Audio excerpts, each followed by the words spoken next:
Muy buenos días, muchas gracias por continuar con nosotros en el estudio de la lección. Quiero recordarte que durante todo este trimestre estamos estudiando este tema que es muy importante, el cual ya hemos estado avanzando y lleva por título El Evangelio según Pablo a los Hebreos. Un tema muy importante que ya hemos venido desarrollando durante estos días.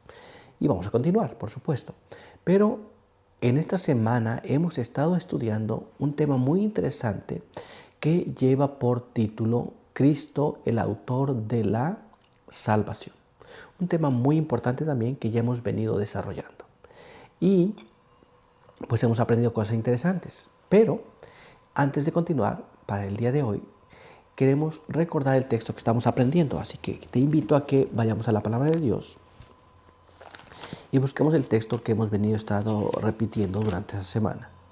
Este se encuentra en el libro de Hebreos, capítulo 5, verso 9, el cual nos dice así: y habiendo sido perfeccionado, Cristo vino a ser autor de eterna salvación para todos los que le obedecen. Con este pensamiento quiero invitarte para que juntos podamos tener una oración. Acompáñame.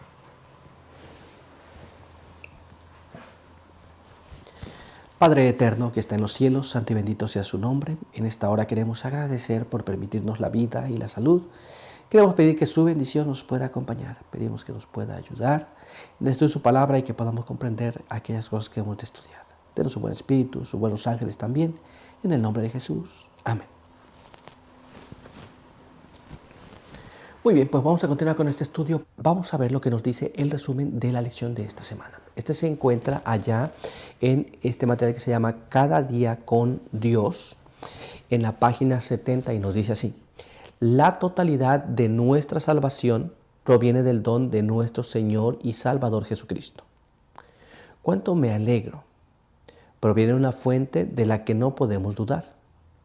Él es el autor, pero ¿se detiene allí? Es el autor y consumador de nuestra fe. Gracias a Dios. Nos ayuda a cada paso del camino que tenemos que recorrer.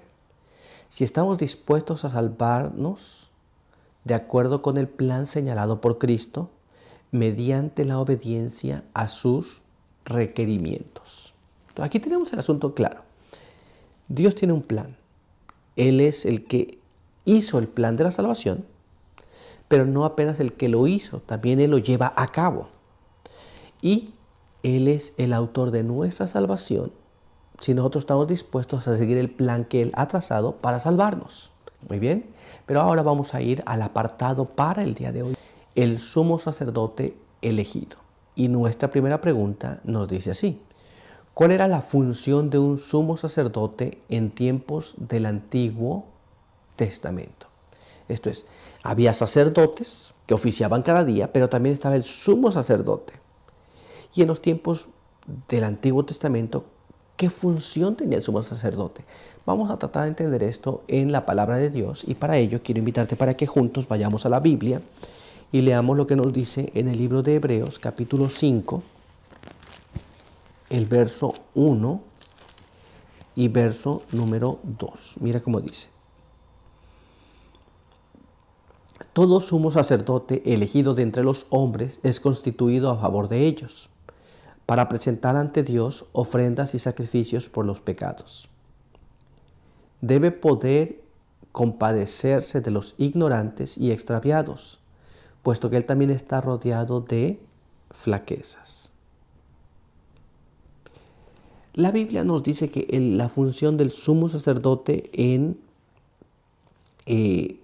los tiempos bíblicos estaba constituido a favor de los hombres en lo que a Dios se refería. Esto es, servía en favor de ellos, pero también tenía que saber compadecerse de ellos, de aquellos que estaban en la ignorancia, de aquellos que estaban extraviados, porque él mismo tenía esas mismas dificultades.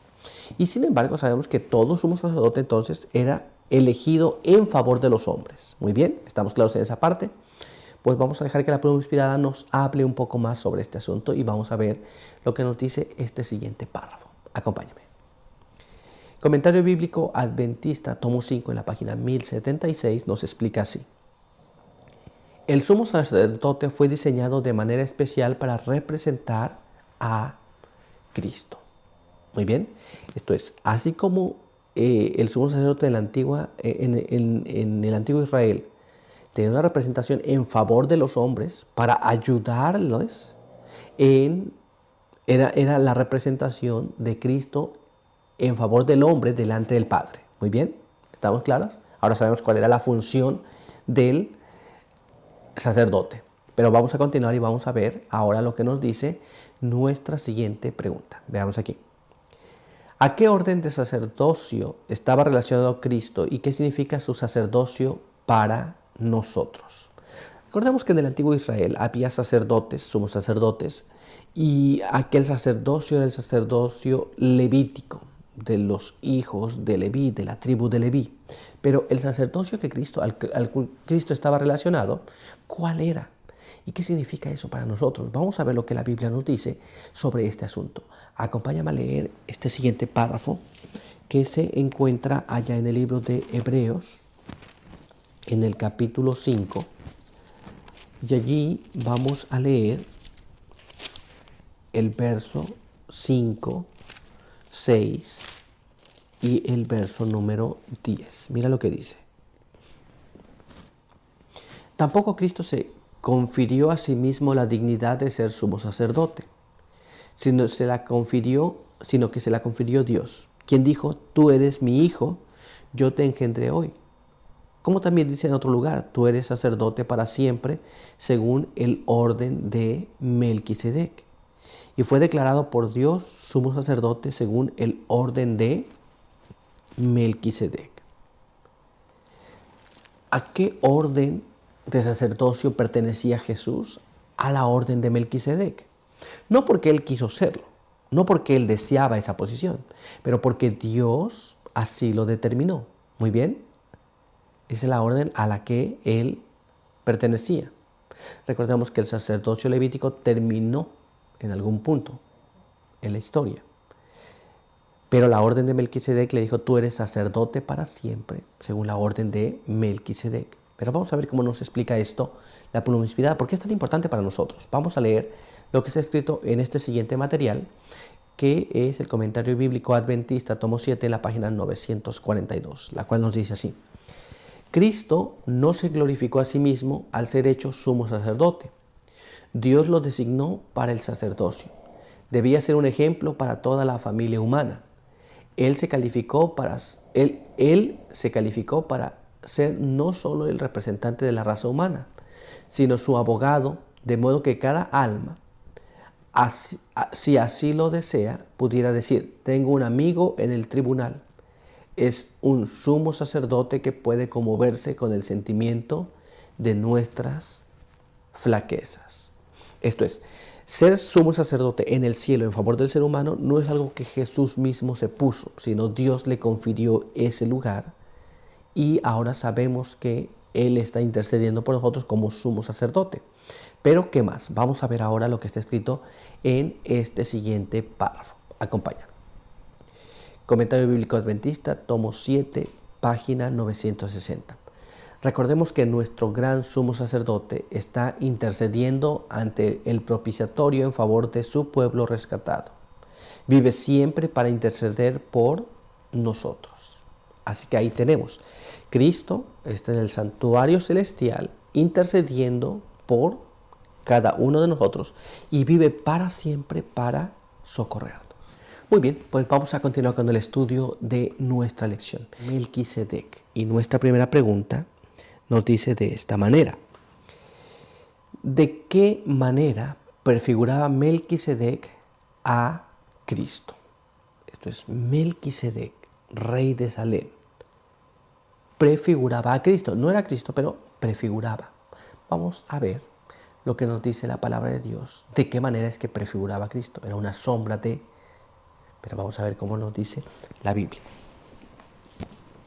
En el libro de Génesis, en el capítulo 14 y el verso número 18, leemos de esta manera. Entonces Melquisedec, rey de Salem, sacerdote del Dios Altísimo, le sirvió pan y vino. Entonces recordemos que Melquisedec era un rey, pero no apenas un rey. Era también el sacerdote del Dios Altísimo, según lo que leemos aquí. Pero ¿qué más nos dice la palabra de Dios? Vamos a ver ahora lo que está escrito en este siguiente párrafo. Este se encuentra allá en el libro de Hebreos, en el capítulo 7, el verso, y ahí vamos a leer los versos del 1 hasta el verso número 4. Y leemos de esta manera.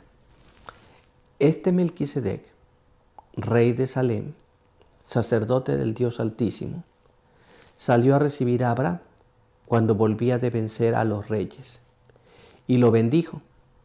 A él, Abraham le dio el diezmo de todo.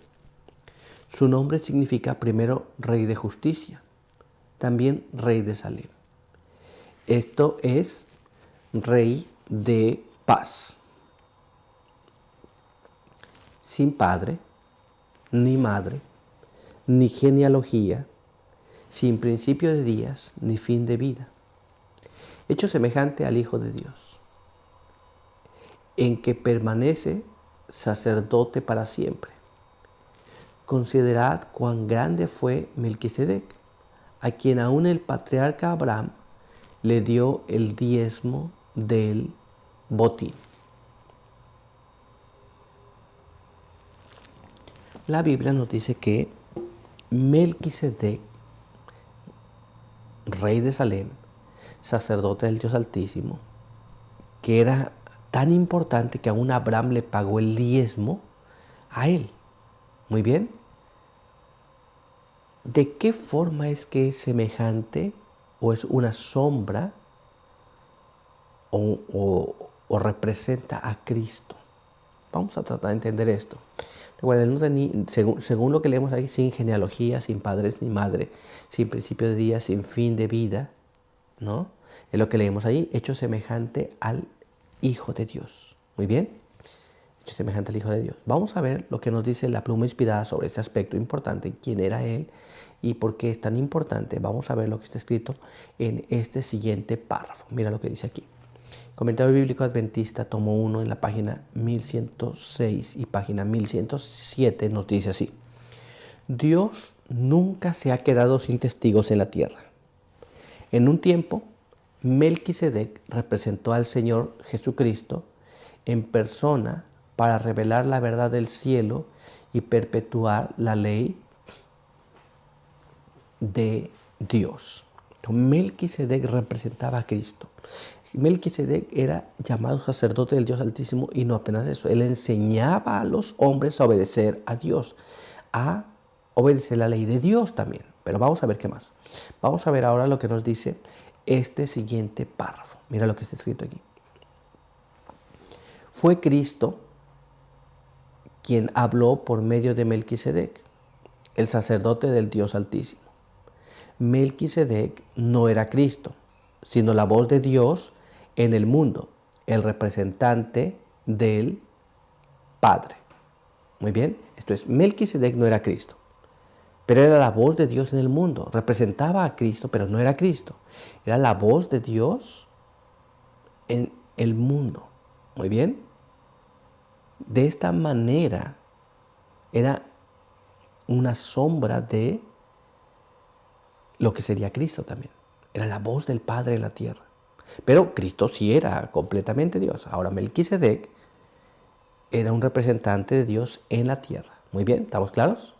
Pues bien, vamos a continuar entonces y vamos a ir a nuestra siguiente pregunta. Veamos aquí. ¿Por qué Cristo no podría ser el sumo sacerdote en la tierra?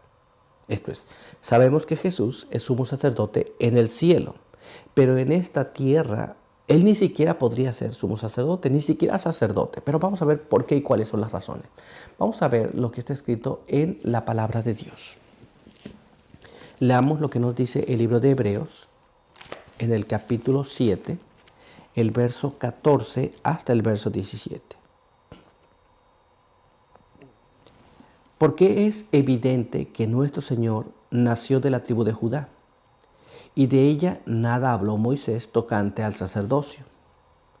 Esto es más evidente aún, cuando a semejanza de Melquisedec se levanta otro sacerdote distinto, constituido no según una ley humana, sino según el poder de una vida indestructible. Pues se afirma de él, tú eres sacerdote para siempre según el orden de Melquisedec. Muy bien. Entonces,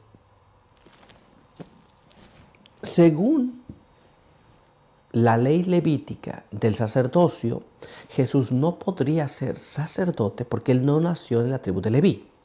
Muy bien. Él no pertenecía a la tribu de sacerdocio. Pero él vino a ser sacerdote. En la tierra, él no podría ser nunca sacerdote, pero en el cielo es sacerdote, no según la orden levítica, pero según la orden de Melquisedec. ¿Estamos claros? Vamos a ver lo que la pluma inspirada nos habla sobre este respecto. Leamos lo que está escrito en este siguiente párrafo. El comentario bíblico adventista, el tomo 7, en la página 942, nos dice de esta manera. Cristo no se glorificó a sí mismo al ser hecho sumo sacerdote.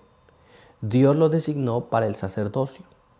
Debía ser un ejemplo para toda la familia humana.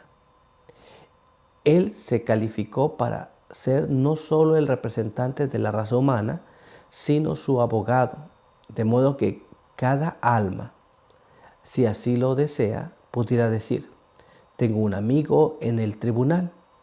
Es un sumo sacerdote que puede conmoverse con el sentimiento de nuestras flaquezas. Aquí tenemos, Jesús no dijo yo voy a ser sacerdote porque yo quiero ahora, sino que Dios le designó esa posición. Muy bien, pero vamos a ver qué más, porque aún hay más. Vamos a leer ahora lo que es escrito en este siguiente párrafo. Acompáñame. Comentario bíblico adventista tomo 6 en la página 1077 nos explica así. Jesús está oficiando en la presencia de Dios, ofreciendo su sangre derramada, como si hubiera sido un cordero literal sacrificado. Jesús presenta la oblación ofrecida por cada culpa y por cada falta del pecador. Aquí tenemos el asunto claramente. Jesús en el cielo está ofreciendo su sangre, su propia sangre. Muy bien, pero Él la ofrece ahora como sumo sacerdote. ¿Estamos claros? Pues bien, vamos a continuar entonces y vamos a ver ahora lo que nos dice nuestra siguiente pregunta. Veamos aquí.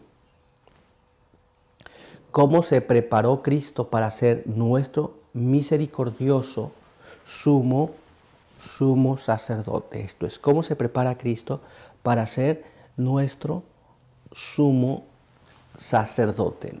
Vamos a ver, pero era un misericordioso sumo sacerdote. Vamos a ver lo que nos dice la palabra de Dios. Así que vamos a ir a este siguiente párrafo. Veamos lo que nos dice aquí en el libro de Hebreos, en el capítulo 5, en el verso 7 y el verso 8. En los días de su vida terrenal, Cristo ofreció ruegos y súplicas con gran clamor y lágrimas al que lo podía librar de la muerte. Y fue oído por su reverente sumisión. Aunque era hijo, por lo que padeció, aprendió la obediencia. Muy bien. Entonces aquí vemos lo que la palabra nos dice. La palabra de Dios nos explica y nos dice que cómo es que se preparó Cristo para ser nuestro sumo sacerdote y que sea misericordioso además de todo esto, por medio de lo que Él tuvo que padecer y por medio de lo que Él tuvo que pasar. Muy bien, Él dice que hacía súplicas y ruegos a aquel que lo podía librar de la muerte. Muy bien, y por la sumisión que Él tuvo, aunque era hijo, aprendió la obediencia. Muy bien, así que mediante la vida que tuvo en esta tierra, Él aprendió lo que tú y yo pasamos, las dificultades que vivimos. Y al igual que Él, podemos, por la fe en Dios, pedir auxilio a aquel que nos puede librar de la muerte. Esto es, a nuestro sumo sacerdote, Cristo Jesús, que está intercediendo por ti y por mí. Muy bien, pero vamos a ver ahora lo que nos dice la pluma inspirada. Leamos en este siguiente párrafo. Testimonios para la Iglesia, tomo 2, en la página 450 nos explica así. Mientras la ciudad estaba sumida en el silencio y los discípulos habían regresado a sus hogares para un reparador descanso, Jesús no dormía. Sus divinos ruegos ascendían a su Padre desde el monte de los Olivos, para que sus discípulos pudieran ser guardados de las malas influencias que enfrentarían a diario en el mundo. Muy bien, entonces Jesús, mientras los discípulos dormían, Jesús estaba suplicando al Padre para que les guardase, para que sus discípulos fueran guardados en la hora de tentación. ¿Nos damos cuenta? Pero todavía hay más. Vamos a ver ahora lo que nos dice este siguiente párrafo. Acompáñame. Testimonio para la Iglesia, tomo 2, página 450. Y para que su propia alma pudiera ser fortalecida y vigorizada para enfrentar las obligaciones y las pruebas del día siguiente. Mientras que sus discípulos dormían, su divino Maestro pasaba toda la noche orando. El rocío y la escarcha de la noche caían sobre su cabeza inclinada en oración. Ha dejado su ejemplo para sus seguidores. Muy bien, esto es, Él oraba, Él suplicaba, muy bien, y Él nos ha dejado ejemplo también para que nosotros también podamos hacer lo mismo. Pero vamos a ver qué más. Vamos a leer ahora este siguiente párrafo. Acompáñame. Testimonios para la Iglesia, tomo 8, en la página 224 nos explica de esta manera. Cristo, el capitán de nuestra salvación, fue hecho perfecto mediante el sufrimiento. Sus seguidores tendrán que encararse frecuentemente con el enemigo y serán probados severamente. Pero no deberán desesperar. Cristo les dice, confiad, yo he vencido al mundo. Esto es, nosotros debemos entender también lo que ha de pasar con nosotros. Muy bien, ya sabemos que Cristo se preparó para ser misericordioso. Hoy nosotros también tenemos que manifestar esa misericordia a los demás. Muchas veces algunos van a identificar estas cosas como debilidades, pero no son debilidades. Son obediencia y manifestar misericordia hacia aquel que está en una situación diferente. Pero hemos de orar por aquellos que están desfalleciendo, aquellos que están en dificultades. Hemos de mantener la misma forma que Jesús tenía para con sus semejantes. Y nosotros hemos de aprender también que mediante esos sufrimientos, pruebas y dificultades, no tenemos que desesperarnos y caer en esas situaciones, pues sabemos que Cristo ha vencido. Y así como Él venció, tú también podrás vencer. Muy bien, pues vamos a continuar con nuestro estudio para el día de hoy. Salvos para obedecer. Y nuestra primera pregunta nos dice así: ¿podemos ser salvos si elegimos ser desobedientes? Vamos a tratar de entender esto. Muchas personas viven en desobediencia y sin embargo dice que están salvos. Pero ¿será posible ser salvados y aún ser desobedientes?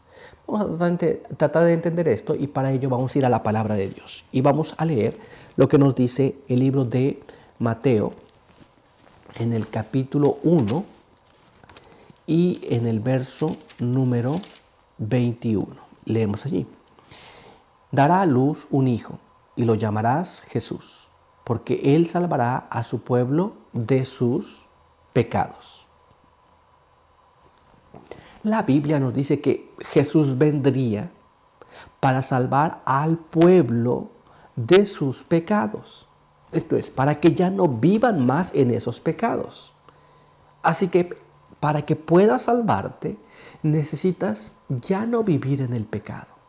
Así que si hay un hijo en desobediencia o el pueblo vive en desobediencia a los requerimientos de Dios, no puede ser salvo. Pero ¿qué más nos dice la Biblia? Vamos a ver ahora lo que está escrito en este siguiente párrafo. Este se encuentra en el libro de Hebreos, en el capítulo 5 y en el verso número 9. Hebreos capítulo 5, verso 9. Y perfeccionado, vino a ser una fuente de eterna salvación para todos los que obedecen.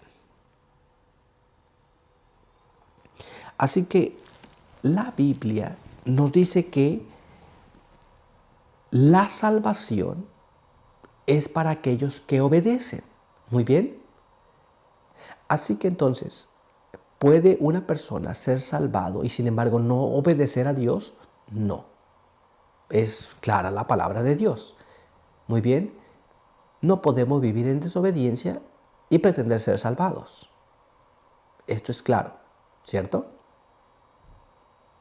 Pero vamos a dejar que la pluma inspirada nos hable un poquito sobre este asunto. Así que vamos a leer lo que está escrito en este siguiente párrafo, que se encuentra en Fundamentos de la Educación Cristiana en la página 125. Y ahí leemos de esta manera. Aquí están las condiciones sobre las cuales cada alma será elegida para la vida eterna.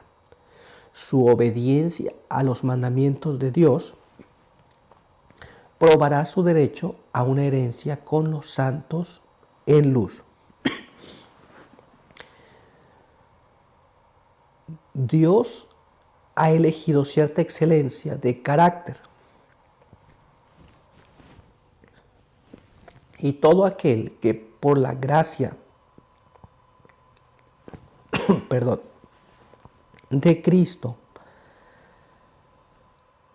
alcance la norma de su demanda, tendrá una entrada abundante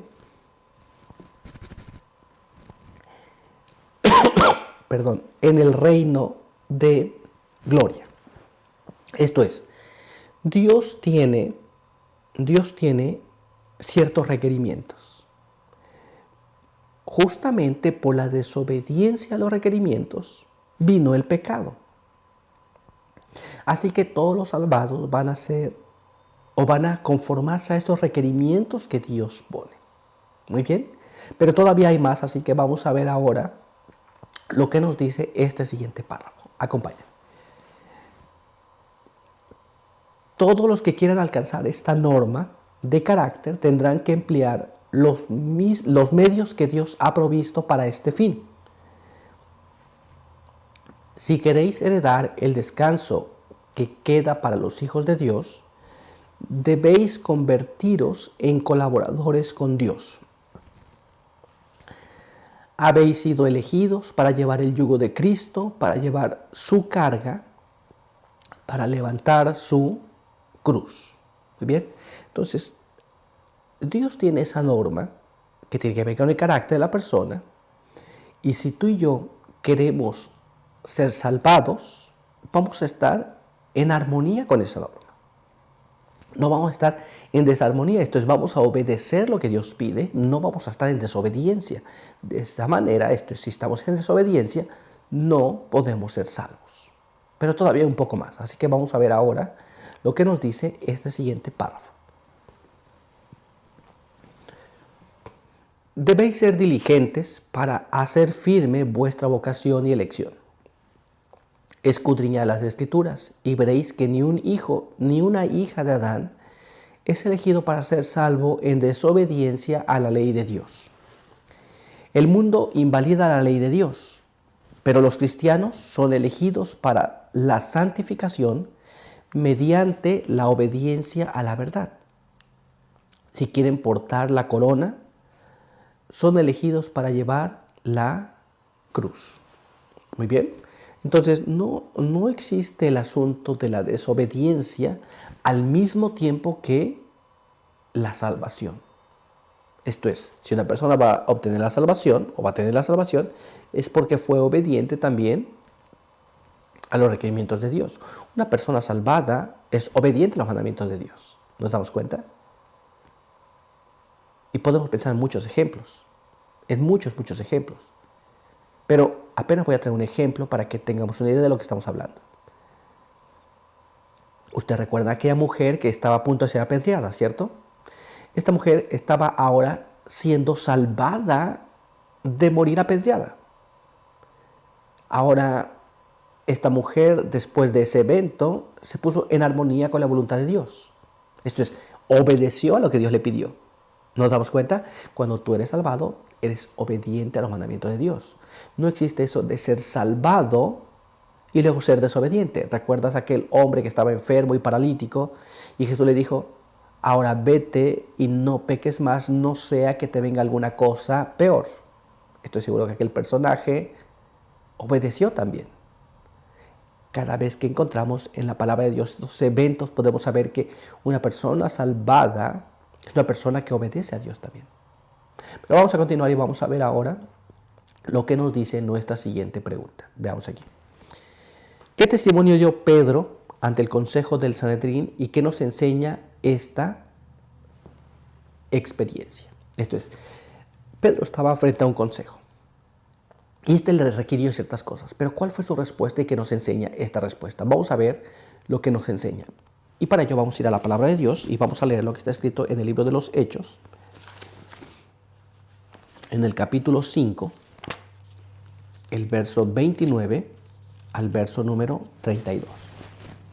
Y ahí dice de esta manera. Pedro y los apóstoles respondieron, es preciso obedecer a Dios antes que a los hombres. El Dios de nuestros padres levantó a Jesús, a quien vosotros matasteis, colgándolo en un madero. A este Dios lo ha exaltado a su diestra por príncipe y salvador, para dar a Israel arrepentimiento y perdón de los pecados. Y nosotros somos testigos suyos de estas cosas, y también del Espíritu Santo, que Dios ha dado a los que le obedecen. La Biblia nos dice que Pedro estaba testificando acerca de la salvación que él había obtenido, pero que la salvación, como consecuencia de la salvación, Dios daba el Espíritu Santo a aquellos que le obedecen. Muy interesante. Muchas personas te dicen que está salvada, que recibe el Espíritu, pero luego no quiere obedecer. Ahora, si recibiste el Espíritu, luego el Espíritu vive en ti, trabaja en ti y eres obediente a la voluntad de Dios. ¿Estamos entendiendo cómo? Pues vamos a ver lo que nos dice la pluma inspirada. Acompáñame a leer este siguiente párrafo que se encuentra en el Comentario Bíblico Adventista, en el tomo 6, en la página 1056. Y nos dice así. No debiéramos preguntar cuál es la práctica de los hombres, ni cuál es la costumbre del mundo. No debemos preguntar cómo procederé para tener la aprobación de los hombres, ni qué tolerará el mundo. La pregunta de intenso interés para cada alma es, ¿qué ha dicho Dios? Deberíamos leer su palabra y obedecerla, sin distorsionar una jota o una tilde de sus requerimientos, sino actuar sin tener en cuenta las tradiciones humanas y su autoridad. La respuesta de Pedro en relación a lo que se le estaba pidiendo cuenta es qué es lo que está escrito en la palabra de Dios, qué ellos iban a hacer y si estaban dispuestos a manifestar todo aquello que estaba escrito en la palabra de Dios. En la actualidad también, la pregunta que tenemos que hacernos nosotros es si está en armonía con la voluntad de Dios, no si vamos a caer bien para los demás, no si no vamos a ofender al mundo, no, es qué es lo que está escrito, qué es lo que tenemos que hablar. Pero vamos a ver qué más todavía, así que acompáñame a leer este siguiente párrafo. Palabras de vida del Gran Maestro en la página 71 nos explica así. Si se la estudia y obedece, la palabra de Dios obra en el corazón, subyugando todo atributo no santificado. El Espíritu Santo viene a convencer del pecado y la fe que nace en el corazón obra por amor a Cristo y nos confirma en cuerpo, alma y espíritu a su propia imagen. Entonces, Dios puede usarnos para hacer su voluntad. El poder que se nos da obra desde adentro hacia afuera, induciéndonos a comunicar a otros la verdad que nos ha sido transmitida. Esto es, cuando estudiamos la palabra de Dios, ella tiene como consecuencia, mediante el estudio, que nosotros querramos conformarnos a la voluntad de Dios. Nos transforma, poco a poco nos va a transformar, de adentro hacia afuera. Muy bien, y nos conforma a la voluntad de Dios. Entonces es muy importante que nosotros sigamos estas directrices y conforme estudias y estudias más, te vas asemejando cada día más a Jesús. Muy bien, vamos a continuar con este estudio para el día de hoy, avanzando hacia la madurez. Y nuestra primera pregunta nos dice de esta manera. Describe la triste condición de muchos profesos creyentes. ¿Cuál es la condición de los que profesan ser creyentes en Jesús? La pregunta nos dice que describamos esa condición de aquellos que profesan ser creyentes. Y la condición es triste. ¿Por qué será triste? Vamos a tratar de entender esto y para ello vamos a ir a la palabra de Dios. Así que vamos a leer lo que está escrito en el libro de Hebreos, en el capítulo 5 y los versos del 11 al verso 13. Dice así. De esto hay mucho que decir y difícil de explicar. Porque sois lentos para oír, debiendo ser ya maestros después de tanto tiempo. Necesitáis que os enseñen en los primeros rudimentos de la palabra de Dios. Habéis llegado a necesitar leche y no alimento sólido. Todo el que se nutre de leche es inexperto en la doctrina de la justificación, porque aún es niño. Muchas personas, según lo que estamos leyendo en el libro de Hebreos, aún necesitan la leche espiritual. Esto es alimento blandito. Aquellos que son inexpertos en la justificación. Muy bien, eso es lo que la palabra de Dios nos dice. ¿Cuál es la condición de muchos? Bueno, esa. Se han quedado allí, tal vez nos hemos quedado allí, tal vez no quisimos aprender más y no podemos llevar el alimento sólido, no podemos consumir el alimento sólido. ¿Qué significa esto? Significa que a veces no avanzamos en el conocimiento de la palabra de Dios. Nos quedamos con el principio apenas. No avanzamos. Y esta es la condición de muchos de nosotros en la actualidad. Algunos ya deberían estar enseñando a otros, pero algunos piensan así, dicen, ¿sabe qué? No estoy preparado aún, necesito más conocimiento. Y algunos siempre están adquiriendo conocimiento, pero nunca están impartiendo el conocimiento. Esa es la condición que es triste para muchos que profesamos a Cristo. Pero vamos a ver lo que nos dice la pluma inspirada. Vamos a leer lo que está escrito en este siguiente párrafo. Mira cómo dice. El comentario bíblico adventista, tomo 6, en la página 1085, nos explica. Pablo no podía hablar a los conversos de origen judío tan claramente como deseaba acerca del misterio de la piedad, debido a la debilidad espiritual de ellos, a su falta de percepción. No podía expresar la verdad que, si pudiesen haber escuchado correctamente, con una comprensión inteligente, habría sido para ellos un sabor de vida para vida. Esto es, el pueblo judío ya tenía mucho tiempo conociendo las cosas de Dios y sin embargo no podía comprender las cosas simples y sencillas del Evangelio. ¿Nos damos cuenta? Esta es la condición que se encontraba. Hoy día también nos encontramos en algo similar. Ahora vamos a ver qué más. Vamos a leer lo que nos dice este siguiente párrafo. Mira cómo está escrito. Los Hechos de los Apóstoles en la página 219 nos explican. Durante el año y medio que Pablo había pasado en Corinto, había presentado intencionalmente el Evangelio en su sencillez. Pablo había adaptado necesariamente su método de enseñanza a la condición de la iglesia. Yo, hermanos, no puedo hablarles como a espirituales, les explico más tarde, sino como a carnales, como a niños en Cristo. Os di a beber leche y no vianda, porque aún no podíais ni aún podéis ahora. A veces ocurre lo que ocurrió en la iglesia de Corinto. Esto es, tener que poner el mensaje que se va a dar en las condiciones de las personas que lo van a escuchar. Pero les dijo a los hermanos de Corinto, ustedes no podían comer la vianda, comer el alimento sólido, no podían hacer eso al principio, y ahora pasado el tiempo tampoco pueden. ¿Qué significa esto? Muchas personas no pueden avanzar en la vida cristiana, no se preparan, no estudian profundamente, y hay cosas que no se puede decir todavía porque la gente no lo entendió, porque no estudió. Pero vamos a dejar que la prueba inspirada nos siga hablando y vamos a ver ahora lo que nos dice este siguiente párrafo. Hechos de los Apóstoles, página 219. Muchos de los creyentes corintios habían sido lentos para aprender las lecciones que él se había esforzado por enseñarles.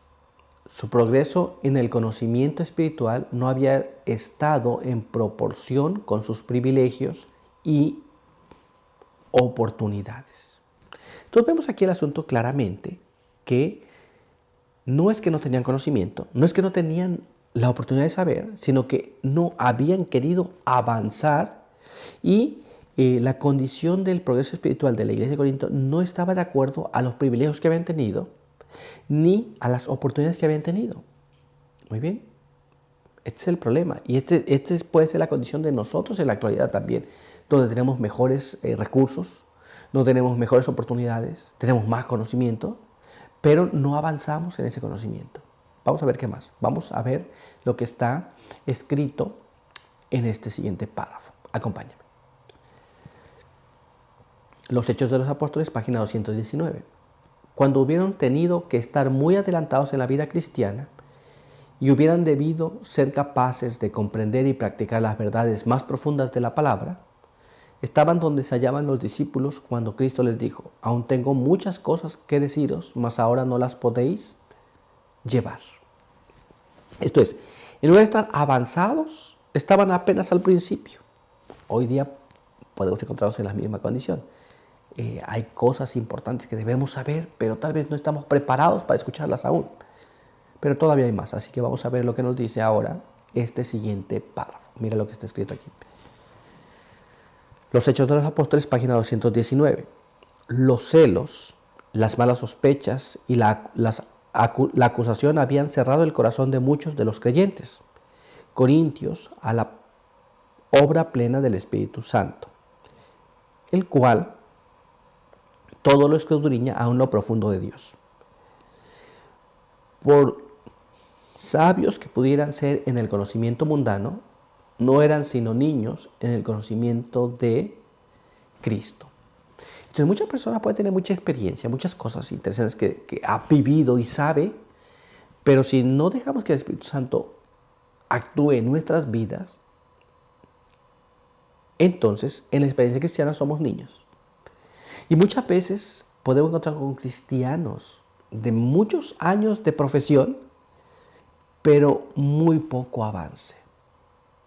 ¿Nos damos cuenta? Es un asunto triste realmente. Pero vamos a ver qué más, así que vamos a ir a nuestra siguiente pregunta. Veamos aquí. ¿Cómo debemos avanzar hacia la perfección cristiana y qué bendición espera a todos los que lo hacen? Esto es, ya sabemos lo que pasó. Pablo tuvo que adaptar el mensaje, no para aquellos que ya pudieran consumir el alimento sólido, sino porque ya había pasado mucho tiempo y ellos aún tenían que consumir el alimento líquido. ¿Qué debemos hacer nosotros? No debemos quedarnos niños espirituales. ¿Qué debemos hacer para avanzar en esa perfección cristiana? Y si avanzamos, ¿cuál es la bendición que vamos a obtener? Vamos a ver qué es lo que nos dice la palabra de Dios. Y para ello vamos a leer lo que está escrito aquí, en el libro de Hebreos, en el capítulo 5, verso número 14. Por el contrario, el alimento sólido es para los adultos, para los que por la costumbre tienen los sentidos ejercitados para discernir el bien y el mal. Esto es, nosotros debemos de acostumbrarnos a discernir el bien y el mal. Muy bien, y entonces podremos consumir alimento más sólido. Esto es, podremos avanzar en el conocimiento. Pero ¿qué más? Vamos a ver ahora lo que nos dice este siguiente párrafo. Este se encuentra en el libro de Hebreos capítulo 6, verso 1. Miren lo que dice aquí. Por eso, dejando la enseñanza elemental acerca de Cristo, vayamos hacia la perfección. Esto es, dice allí que vamos a dejar la enseñanza elemental, la que va al principio acerca de Cristo. Muy bien. Nosotros tenemos que avanzar, dejar los rudimentos y avanzar más en el conocimiento. Pero ¿qué más? Vamos a ver ahora lo que nos dice este siguiente párrafo. Acompáñame. Este se encuentra en el libro de Primera de Juan, capítulo 3, en el verso número 18. Hijos míos, no amemos de palabra ni de lengua, sino con obras y en verdad.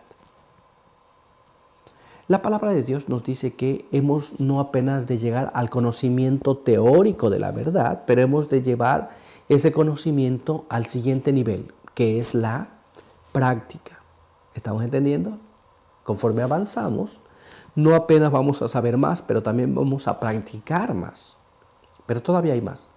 Así que vamos a ver lo que está escrito ahora en este siguiente texto, que se encuentra ya en el libro de Oseas, capítulo 6, y vamos a leer allí el verso número 3. Conozcamos al Eterno, insistamos en conocerlo. Su venida es tan segura como el alba. Vendrá a nosotros como la lluvia otoñal, como la lluvia primaveral que riega la tierra. La Biblia dice entonces que nosotros debemos de conocer a Jehová y debemos de insistir en conocerlo más y más y más. ¿Nos damos cuenta? Y entonces vendrá como lluvia. En otras versiones dice lluvia temprana, pero también como lluvia tardía. ¿Nos damos cuenta? Es muy importante que nosotros dejemos los rudimentos del Evangelio y avancemos en conocer a Jehová más plenamente. No apenas en conocerle, pero también en obedecerle. Pero vamos a dejar que la pluma inspirada nos hable un poco más, así que vamos a ver lo que está escrito en este siguiente párrafo. Mira cómo dice. El hogar misionero, que fue escrito el 1 de agosto de 1896, nos dice así. La Iglesia, en su conjunto, nunca recibirá la lluvia tardía a menos que deseche toda envidia, malas conjeturas y maledicencia. Aquellos que han abrigado el odio en el corazón hasta que se ha fortalecido y se ha convertido en parte de su carácter, deben tener una experiencia diferente si quieren participar de la lluvia tardía.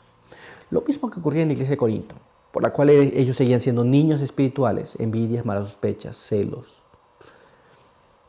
odio y rencor, que no permitían que el Espíritu Santo trabajara en ellos, lo mismo que en la actualidad ocurre. Mientras esas cosas estén allí, vigentes, palpantes, no podremos recibir la lluvia tardía. Cuando nosotros hacemos de estas cosas parte de nuestra vida, parte de nuestro carácter, no avanzamos en el conocimiento de Dios, nunca estaremos preparados para recibir la lluvia tardía y nunca participaremos de ella. Muy bien, así que ya sabemos ahora qué debemos hacer. Avanzar en el conocimiento de Dios, dejar los rudimentos antiguos, obedecer lo que conocemos y finalmente obtendremos la bendición de la lluvia tardía. Muy bien, pues vamos a continuar con este estudio asemejándonos a Cristo. Y nuestra primera pregunta nos dice así: describe el designio de Dios para sus hijos. Entonces, ¿cuál es el plan de Dios para ti? ¿Cuál es el plan de Dios para mí? Estoy seguro que hoy has hecho muchos planes para el día de hoy. Y tal vez para la siguiente semana, el siguiente mes, el siguiente año. No lo sé. Pero ¿cuál es el plan de Dios para el género humano, para ti y para mí? Vamos a tratar de entender esto y para ello vamos a ir a la palabra de Dios. Así que vamos a leer lo que está escrito aquí en el libro de Filipenses, capítulo 3, el verso 12 al verso número 16. Y ahí leemos de esta manera. No que lo haya alcanzado ya, ni que ya sea perfecto, sino que prosigo para ver si alcanzo aquello por lo cual fui también alcanzado por Cristo Jesús. Hermanos, no considero haberlo ya alcanzado, pero una cosa hago, olvidando lo que queda atrás, me extiendo a lo que está delante y prosigo a la meta, al premio que Dios me ha llamado desde el cielo en Cristo Jesús. Así todos los que somos perfectos sintamos esto mismo. Y si otra cosa sentís, eso también os lo revelará Dios. Pero en aquello que hayamos llegado, sigamos en la misma norma. ¿Qué es lo que la palabra de Dios nos dice? Esto es, ¿cuál es el propósito de Dios para ti? No es de pensar que en algún punto alcanzaste ya todo y ahí terminó. El apóstol Pablo no sentía de esa manera. Esto es, dice que él procedía, no que sentía que ya había llegado, ya había alcanzado y ya estaba hasta ahí. Él proseguía. Muy bien. Y si algo falta, Dios no lo va a revelar. Así que todos los que somos, como dice aquí, todos los que alcanzamos cierto punto, sintamos lo mismo, que no hemos alcanzado nada, que proseguimos a lo cual Dios nos ha llamado. ¿Pero qué es eso? Vamos a ver lo que nos dice un poco más la palabra del Señor. Vamos a leer lo que está escrito aquí en el libro de Apocalipsis, capítulo 3. Vamos a leer allí los versos 18 hasta el verso número 21. Leemos de esta manera. Por lo tanto, te aconsejo que compres de mí oro afinado en fuego, para que seas rico, vestidos blancos para cubrir la vergüenza de tu desnudez, y colirio para ungir tus ojos y puedas ver. Yo reprendo y disciplino a todos los que amo. Sé pues celoso y arrepiéntete. Yo estoy a la puerta y llamo. Si alguno oye mi voz y abre la puerta, entraré a su casa y cenaré con él y él conmigo. Al que venza, le daré que se siente conmigo en mi trono, así como he vencido y me he sentado con mi Padre en su trono. El plan de Dios para ti y para mí es que nosotros no andemos como andábamos antes. Es que vayamos creciendo en la gracia, que vayamos cambiando nuestra vida, que tengamos aquello que es necesario para nosotros y que algún día alcancemos la salvación y nos encontremos con Jesús en el reino de los cielos. ¿Nos damos cuenta? El plan de Dios es que nosotros no nos quedemos donde empezamos, sino que vayamos siempre hacia arriba y hacia adelante. Ese es el plan de Dios para ti y para mí. Ese es el deseo de Dios para ti y para mí. Que tengamos colirio, que podamos discernir las cosas según la voluntad de Dios. Que tengamos las vestiduras blancas también. Y que tengamos el oro refinado en fuego. Pero, ¿qué significan todas estas cosas? Vamos a tratar de entender esto a través de la prueba inspirada. Vamos a leer lo que está escrito en este siguiente párrafo. Acompáñame. En la educación, en la página 18, nos dice así. El ideal que Dios tiene para sus hijos está por encima del alcance del más elevado pensamiento humano. La meta a alcanzar es la piedad, la semejanza a Dios. Es encontrarnos en lo que Dios tenía pensado que tú fueras cuando fuiste creado. El alcanzar el ideal que Dios tiene para ti está más allá de lo que podemos pensar en esta tierra. Pero Dios quiere prepararte. Pero vamos a ver qué más. Vamos a ver ahora lo que está escrito en este siguiente párrafo. Mira cómo dice. El deseo de todas las gentes, en la página 277, nos dice así. Sed pues vosotros perfectos, como vuestro Padre que está en los cielos es perfecto. Esta orden es una promesa. El plan de redención contempla nuestro completo rescate del poder de Satanás. Cristo separa siempre del pecado al alma contrita. Vino para destruir las obras del diablo y ha hecho provisión para que el Espíritu Santo sea impartido a toda alma arrepentida para guardarla de pecar. Aquí tenemos un asunto interesante. Dios quiere venir a tu vida y quiere ayudarnos no para que vivamos como estábamos, sino para cambiar nuestra vida totalmente. Y nos da el Espíritu Santo para que nosotros podamos vivir la vida que Él tuvo exactamente. Para que podamos ser perfectos, como vuestro Padre que está en los cielos es perfecto.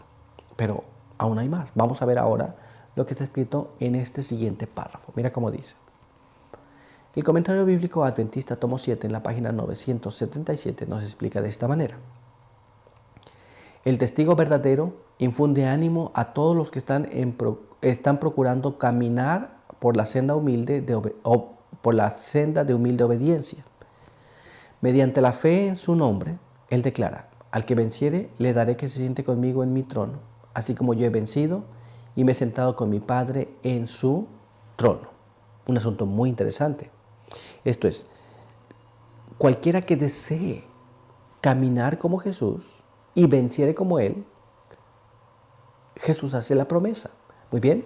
Y nos da ánimo para continuar caminando la vida cristiana que Él quiere para ti y para mí. Pero ¿qué más? Vamos a ver ahora cómo está escrito en este siguiente párrafo. Acompáñame. Estas son las palabras de nuestro sustituto y fiador, aquel que es la divina cabeza de la iglesia, el más poderoso de los vencedores, quiere que sus seguidores vean su vida, sus esfuerzos, sus actos de abnegación, sus luchas y sufrimientos causados por el desprecio, por el rechazo, el ridículo, la burla, los insultos, los remedos, las falsedades, mientras subía la cuesta del Calvario hasta el lugar de la crucifixión, para que ellos pudieran ser animados a proseguir hacia adelante a la meta del premio y la recompensa de los vencedores. La victoria queda asegurada por la fe y la obediencia. Entonces, cuando contemplamos a Jesús sufrir todo lo que sufrió, todas las situaciones que Él pasó mientras subía al Calvario, quiere que nos animemos en esa situación, porque aunque era doloroso, humillante, todo lo que Él hizo y todo lo que le hicieron a Él, cuando Él muere en la cruz quedó asegurada la salvación de nosotros. Si a nosotros nos toca pasar por situaciones difíciles, tenemos que estar seguros que también la salvación es asegurada para nosotros. ¿Estamos entendiendo cómo? Este es el ideal que Dios tiene para ti y para mí. Pero todavía hay más. Así que vamos a ver ahora lo que está escrito en este siguiente párrafo. Acompáñame. Apliquemos las palabras de Cristo a nuestros casos individuales. ¿Somos pobres, ciegos y desventurados y miserables? Entonces, busquemos el oro y las vestiduras blancas que Él ofrece. La obra de vencer no está restringida a la era de los mártires. Así que si sentimos nuestra necesidad, hemos de aceptar lo que Jesús nos ofrece. El colirio, el oro, las vestimentas blancas. Y cuando nosotros aceptamos eso, nos volvemos más que vencedores. Muy bien. Dios quiere otorgarnos estas cosas. Dios quiere darte esas cosas a ti para que sea lo que sea que estás batallando, en la condición que te encuentres, el pecado que sea tan duro que te esté oprimiendo, pueda salir vencedor. Así que hoy sabemos cuál es el ideal de Dios para ti y para mí. Quiere que un día te sientes con Él en su trono. Pero para eso tenemos que vencer en esta tierra. Pero por hoy nuestro estudio ha concluido, así que quiero invitarte para que tengamos una oración. Acompáñame. Padre eterno que está en los cielos, santo y bendito sea su nombre. En esta hora queremos agradecer por permitirnos la vida y la salud. Queremos pedir que nos ayude a comprender estas cosas. Hemos leído su palabra y sabemos cuál es el plan que Dios tiene para cada uno. Ahora queremos pedir que nos ayude para confiar en ello y vivir por la fe en estas cosas, de tal manera que podamos alcanzar la victoria y podamos cumplir el propósito de Dios para cada uno de nosotros. Pedimos todo esto y lo queremos agradecer en el nombre de Jesús. Amén. Muy bien, pues muchas gracias por estar con nosotros. Recuerda que si estos materiales han sido de ayuda en tu vida espiritual, no te olvides en compartirlos. No te olvides en suscribirte si no estás suscrito a nuestro canal. Activa las notificaciones, déjanos un comentario, cuéntanos cómo Dios ha obrado en tu vida. Y si tienes algún pedido de oración, también puedes hacerlo por este medio, que vamos a estar orando por ti y esperamos que tú también estés orando por nosotros. Sin más, pues hemos concluido, así que te esperamos en la siguiente edición de la lección de Escuela Sabática. Por hoy, 1.000.000 de bendiciones.